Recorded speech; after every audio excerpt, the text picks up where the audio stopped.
Our house, the one we built together, the one I poured dreams and drywall into, was where she brought him. The kitchen island where we used to make pancakes on lazy Sundays, the couch that still held the indent of our movie nights, even the bed we bought after a weekend in Charleston, all of it had become his playground. She didn't just cheat. She did it here, where our lives were supposed to be safe. So I listed it, quietly, legally. Every signature on the dotted line was mine and mine alone. She never cared to check. The house had always been in my name. She used to call that romantic, back when she still wanted to be claimed. When she left for the weekend, saying she was visiting her sister in Asheville, I didn't flinch. I kissed her goodbye, told her to have a safe trip. She smiled like nothing was wrong. Maybe to her, nothing was.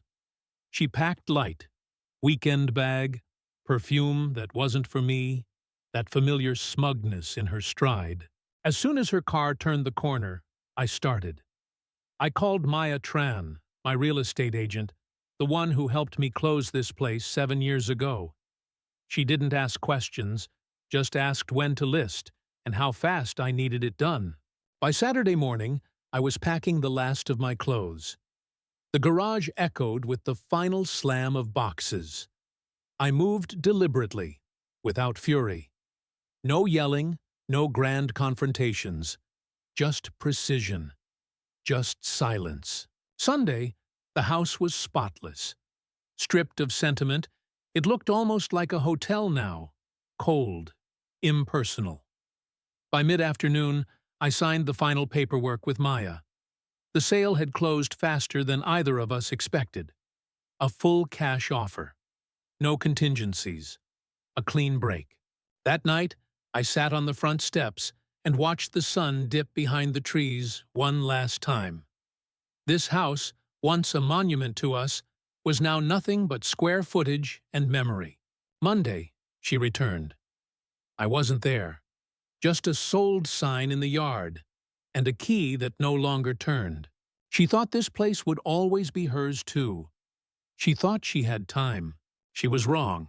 It started with small things, the kinds of details you almost talk yourself out of noticing. There was a men's jacket that wasn't mine draped over the kitchen chair one evening when I got home early from work. It was gone by morning. Vanessa said it belonged to her co-worker's husband, who had stopped by to help carry in boxes. I wanted to believe her. I chose to believe her. But the collar was still warm when I touched it. Another time, I noticed the faint scent of cologne in the air, sharp and unfamiliar. It clung to our hallway, the one leading to the bedroom. I didn't wear cologne. I hadn't for years. Vanessa said she preferred my natural scent. I told myself I was being paranoid. Maybe she'd changed laundry detergent. Maybe it was just a new candle. But deep down, I knew it wasn't. Then came the second wine glass left in the sink after she'd claimed she'd had a solo movie night. A subtle smear of lipstick on one, nothing on the other.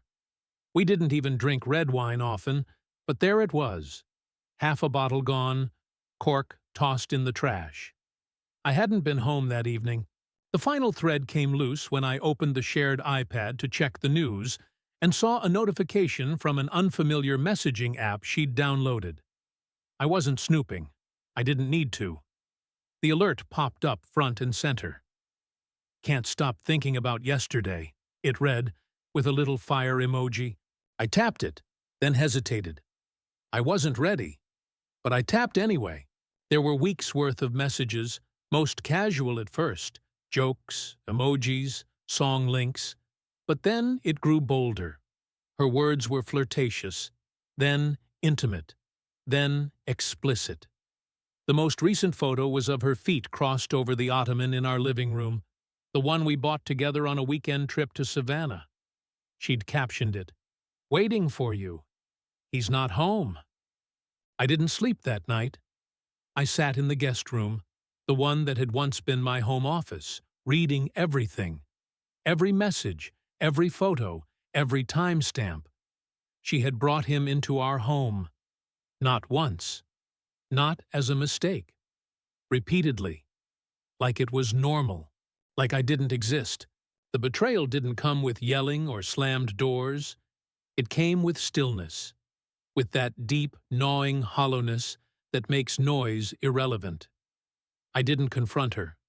Not then. I didn't ask who he was or how long it had been going on. I didn't need to. I had my answer, and it came wrapped in her carelessness.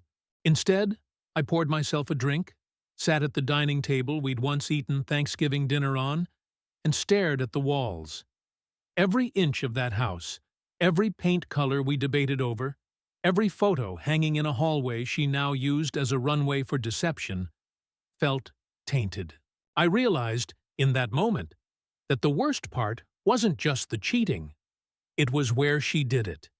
Not a hotel, not his place. Ours, our bed, our kitchen. The home we picked out after months of searching. The home I thought was safe. She had turned our sanctuary into a stage for secrets. That's when something in me shifted. I didn't feel rage. I felt resolve. I wasn't going to scream or beg or demand answers. I didn't want to win her back. I didn't even want revenge in the traditional sense. I just wanted her to feel what I felt. Not through anger, but through absence. So I made a decision. The house had to go. Not just because she had ruined it, but because I deserved better than to live in the shadow of someone else's affair. Let her come home to emptiness.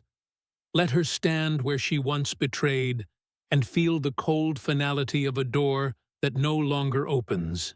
And so I called Maya. Logan didn't speak a word of it to Vanessa. Not when she asked if he wanted anything from the store. Not when she mentioned some imaginary work trip coming up.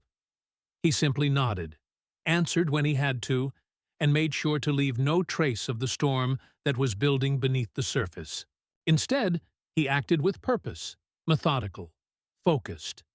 Every move from that moment forward was a step toward erasing her from the one place she thought was hers. First, he pulled the deed from the fireproof box in the upstairs closet. He checked the signature lines again, though he already knew the truth. The house was in his name only. They had agreed years ago, before they were even married, that it made sense to title the property under one person for tax reasons. Back then, she had smiled and said she trusted him. Now that decision was the only thing standing between him and complete freedom. Next, he called Maya Tran. She didn't ask questions, only said, "How fast do you need this to happen?" That was why he called her. Maya was the kind of professional who knew how to keep things discreet. She didn't offer sympathy, didn't press for details. She worked the same way Logan lived, efficiently and without unnecessary noise. They met the following morning at a quiet cafe off the interstate. Maya arrived with paperwork already in hand. She knew the market well, and the house was in a high-demand neighborhood. With a few strategic photos and a well-worded listing, she promised it would be gone in days. Logan nodded, gave her the go-ahead, and handed over the keys for scheduled showings. He didn't flinch. Over the next few days, while Vanessa buzzed around the house like everything was normal, Logan began sorting through his life. He quietly boxed up anything that mattered to him. Photo albums, journals, his father's watch, a few books she'd never cared about. He left the furniture, the artwork, the decor she had picked out so carefully, every throw pillow, every hand-selected candle. Let her wonder why it was all left behind. He didn't touch her things. He didn't need to. She could come back to them. He withdrew just enough money to rent a temporary place in another part of town. Something clean, unfurnished, neutral, a place to breathe. The sale moved faster than even Maya predicted. By Thursday, they had 3 offers, one of them all cash. Logan accepted without hesitation. No counter, no delay. Vanessa told him she'd be out for the weekend, going to visit her sister in Raleigh. He nodded, like the dutiful husband she still believed him to be. She kissed him on the cheek before she left, and he let her. The house was officially sold by Saturday evening. Logan spent that night on a friend's couch, sipping whiskey while the final documents were signed digitally. No fanfare, no celebration. Just the quiet satisfaction of a man who had finally taken his power back. Vanessa left Friday morning in a swirl of perfume and fake smiles, her suitcase rolling behind her with the same ease she lied with. Logan stood in the doorway, coffee in hand, watching her drive off without a clue. She didn't kiss him goodbye this time. Maybe she sensed something was shifting, or maybe she was just eager to get back to the man she thought she was cleverly hiding. As her taillights vanished down the street, Logan closed the door behind him. Not slowly, not dramatically. Just shut it. Then he exhaled, the breath long and final, like the last line of a story. The clock had started. He didn't waste time. The movers, prearranged through Maya's contact, arrived by noon. They were told to pack only the items labeled in blue tape. Logan's books, his records, his wardrobe, a few framed photos, the leather reading chair from the upstairs office. Everything else remained untouched. The bed she had desecrated, the kitchen island she had leaned against while texting him lies. All of it stayed right where it was. By 4 p.m., the moving truck was gone. By 5, Maya confirmed the funds had been wired from the buyers. Logan's name was off the title. The house was no longer his. And by sunset, the sold sign had been hammered into the lawn, right in front of the hydrangeas Vanessa loved so much.